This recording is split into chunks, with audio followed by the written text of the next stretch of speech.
Din Djarin and Baby Yoda are on their way to the forest planet of Corvus.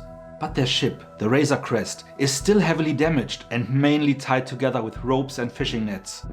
Will they reach Corvus, or do they have to take care of the needed repairs first? Hi there, it's Micha. Stay a while and we will see what's the next chapter in the book of the Mandalorian.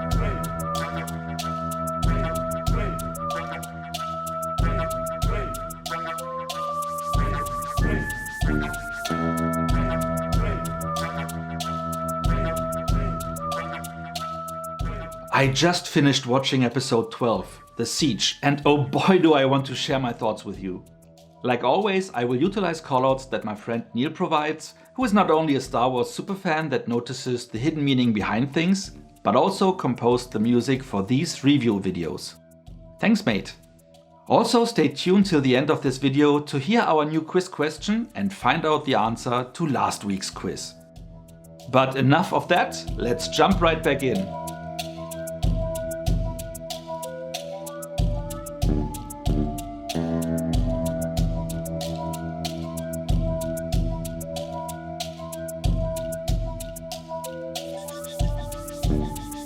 Again, the episode starts exactly where the previous one left off, with the Razor Crest on its way to Corvus, where they hope to meet Jedi Ahsoka Tano. However, the ship is still damaged and only provisionally fixed, using ropes and fishing nets. So when on top of that the engine breaks, they have to admit defeat and take a pit stop to allow for the long overdue repairs. Which brings them back to Navarro. There, Cara is currently busy hunting down a gang of thieves, because she became the town's new marshal. After incapacitating the criminals, who were in the process of killing a ferret-like creature as a celebratory snack, which earned her a new pet, by the way, she and Greef Karga meet up with the Mandalorian. I'm here on business. I need your help. I've been quested to bring this one back to its kind. Karga tasks his best mechanics with the needed repairs, one of which turned back to look suspiciously at the group. But more about that later. They take a walk through the town that cleaned up nicely since we last saw it. It even got a school, apparently located in the former Imperial hideout from where the client and Dr. Pershing used to operate. As Greef wants to take Din to a place that is not a good fit for the child, and after Cara guaranteed his safety, they leave Baby Yoda in the school, where the little rascal, unbeknownst to anyone, uses the Force to nick a pack of blue macaroons from a stingy student who didn't want to share. In Greef's office we meet the still unnamed Mithril, the guy that Mando captured at the beginning of the very first chapter of his series, all thought up and working off his debt, which just amounts to 350 years of office labor. As the repairs still take a bit of time, his old allies ask for Mando's help to destroy an old Empire weapon base that is still operating with a skeleton crew right there on Navarro. The same base that Moff Gideon used last season to get reinforcements. Once it's gone, the planet would finally be free and could become a successful trading haven. Din agrees to help, without any conditions. The base is using lava as an energy source for their reactor, so the plan is to deactivate the cooling system, having the liquid death blow up the station. Greef, Cara and Mando get additional support from the Mithril, who did not volunteer but is offered to get some years' worth of work knocked off his debt for his help. And proves to be quite handy. The station turns out to be quite busy, so after they have disabled the cooling system and the alarm kicked in, they find themselves in a laser blaster fight, fleeing into a room where some henchmen hectically try to delete data from a server. Turns out the base is not a military installation, but a science lab, where they have some deformed creatures, probably clones, in water tanks. The Mithril also finds a message from Dr. Pershing sent to Moff Gideon, revealing two things. First, as the message is 3 days old, Moff Gideon is not dead as they assumed, and second, that they use Baby Yoda's blood for experiments, and now need more. The team parts ways so that Mando can fly back to town with his jetpack, making sure the child is safe. Here we go. The other three fight their way back in a fantastic action sequence, where they jump with a big sand speeder, a Traxler Marauder that was not built for such a stunt, from a cliff, being first chased by speeder bikes and later by TIE fighters. Almost back in town and with their onboard cannon damaged, Mando swoops in for the rescue, doing some crazy flight maneuvers that Baby Yoda, still munching on the macaroons, visibly enjoys, even though he pukes a little at the end. After the last ship is destroyed, Din says goodbye to his friends via radio, where they agree that his help evens out the debt for the ship's repairs. The next day, a new Republic officer comes to town, the one that let Mando go on the Ice Moon, to investigate the destruction of the Empire base and inquire about the Razor Crest's involvement. Greef denies that Mando was ever there, and the officer leaves, but not before offering Cara, who is playing with her new pet, a position within the New Republic's forces, which she refuses. For now. The episode ends with a transmission from the suspicious-looking mechanic from the beginning of the episode to the Empire, informing them that a tracking device was installed and the asset is still with the Mandalorian, something that is reported to a smiling Moff Gideon, who then turns back to a shelf full of black trooper armors. Wow, that was quite a ride, literally. This action sequence where Cara, Greef and the Mithril are chased through a valley was breathtaking, especially the start. Have you ever seen a large sand glider jumping down a few hundred yards into a dale? Neither did I, because they are not supposed to. What a glorious jump, only narrowly stopped in time to not crash terribly. And the same is true for speed bikes. They are not supposed to be driven down a mountainside. So no wonder not all troopers chasing after them even reached the ground. And then the TIE fighters closing in, before the Mandalorian draws them into a glorious dogfight. That's the kind of action sequence I was expecting last week, when the 4 Mandalorians took over the Imperial transporter. And here we only had one of them. But wait, there was more. We also made a giant jump forward regarding the storytelling, as we learned that Moff Gideon wants to drain Baby Yoda for blood, so that Dr. Pershing can experiment with it. We also see that Gideon is working on a new kind of trooper, with completely black armor. Is this another project, or were the failed clones in the lab supposed to inhabit those suits? One obvious goal is to clone warriors able to use the Force, as Pershing talks about the M count in the asset, aka the child, which feeds into the one of 2 detracting aspects I could see in this episode. M count? Are they really bringing back the concept of midi-chlorians?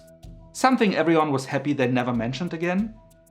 If I had to boil down all the stuff they did wrong in The Phantom Menace to just 2 almost unforgivable things, destroying the myth around the Force by making it a genetic condition was one of them. And yes, Jar Jar Binks is the other one, obviously. So why bring that back? But hey, maybe they don't. Or at least do it in a smoother way. I can't call them out for something they might do along the way, so for now I will put the veil of silence around it until I see how they tackle the topic. Back to things I liked. The scene at the reactor where someone needed to climb on the terminal to manually override the cooling system was a nice callback to A New Hope, where Ben Kenobi was climbing around over a similarly deep drop.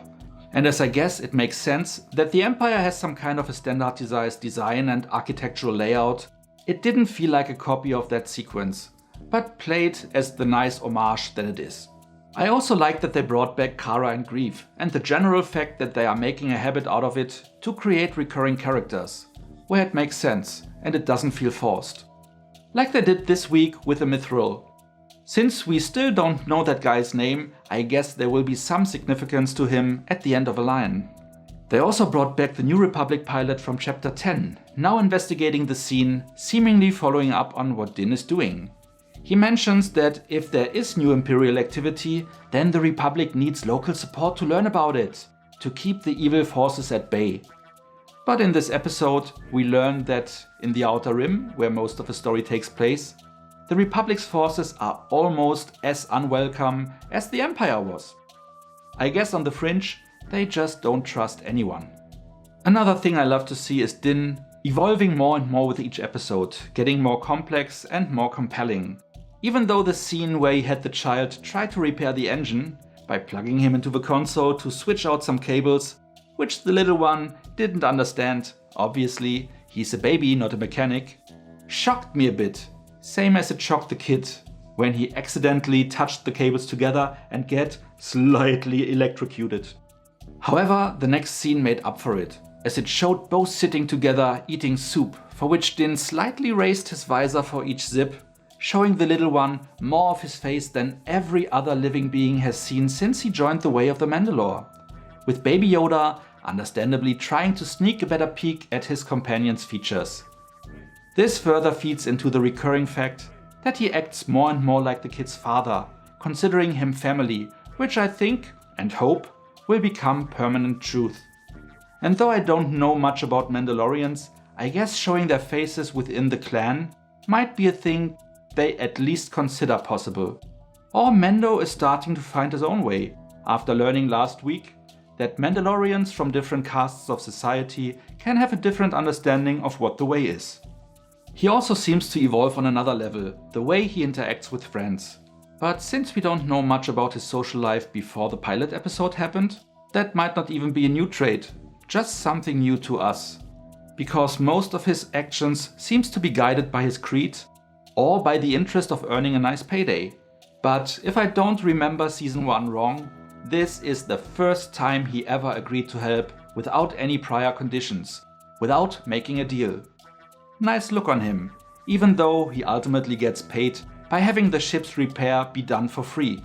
But that is how friends do it. That reminds me of the second thing that bugged me a little bit. His ship was a wreck, and a few hours later it is as good as new, doing flips and all. Either Grief got the universe's fastest mechanics, or the screenplay overruled logic. But again, this is sci-fi, and what do I know about how long repairing a spaceship will take in another galaxy far, far away. It made me stop for a second though. I am scoring this one with 9 out of 10 points, though I was a bit hesitant, as I think this is the first episode or movie I scored with a 9 in years. Maybe I was just too stingy in the past, or this episode really is that good. Watch it and decide for yourself, and let us know in the comments. Now let's look what Neal thought of it.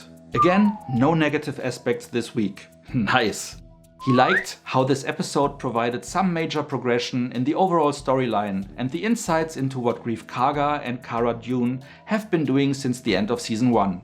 And of course he loved the action sequence, one of the best to date, as well as Baby Yoda stealing the blue macaroons from the boy in class, and later throwing his hands in the air during the battle scene against the TIE fighters, as if it was a roller coaster ride, including a bit of throwing up. He also decided to score with 9 points, so yeah, I guess it was a fair score, and another scoring matchup between the two of us. Next stop, Easter eggs.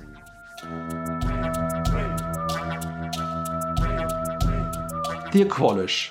The thieves that appear in the Armorer's lair at the start of the episode are called Aqualish. Oh, that was the Armorer's lair. I didn't notice that.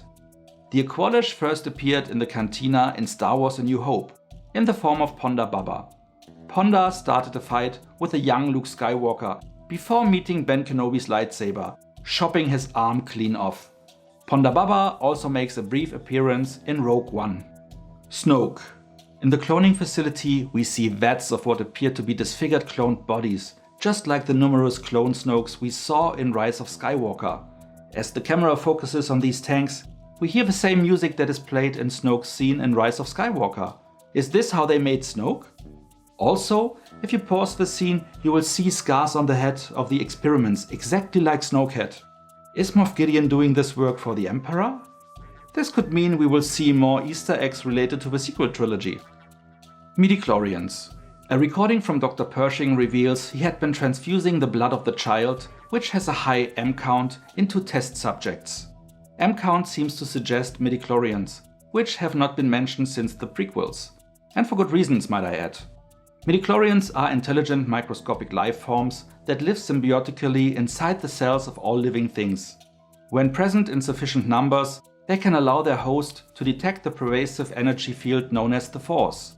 The midichlorian count ranks from 2,500 per cell in normal humans to the much higher levels in Jedi, with the highest known count of over 20,000 belonging to Anakin Skywalker, who was believed to have been conceived by the midichlorians. Dark Troopers. In the scene with Moff Gideon at the end of the episode, we get a glimpse of some new troopers that he's working on. These appear to be Dark Troopers. Dark Troopers were advanced battle droids and infantry exoskeletons that featured heavy plating that resembles the armor of a stormtrooper, powerful weapons, and jump packs for increased flexibility and tactical advantage. One version of these in the expanded universe even had some force abilities. From the current storyline, I would expect the endgame to be putting the experimental clones into the suits, but let's see which way it goes. Carbonite side effects. The Mithril states that he still can't see with his left eye, since being frozen in carbonite. This is a brief nod to Return of the Jedi, where Han Solo has lost his vision after being freed from the carbonite. On a humorous note, Han Solo then sent Boba Fett flying into the Scarlet Pit due to his poor vision. A less than glorious defeat for Boba. The Mimbanese. The mechanic who puts a tracker on the Razor Crest is Mimbanese. We first met these creatures in the live-action movie Solo, a Star Wars story, after Han was kicked out of the Imperial Academy and reassigned to the swamp planet of Mimban. The Mimbanese are also referenced in the Expanded Universe and Clone Wars. And finally, we have a new topic category, which we hope to see not that often. Bloopers.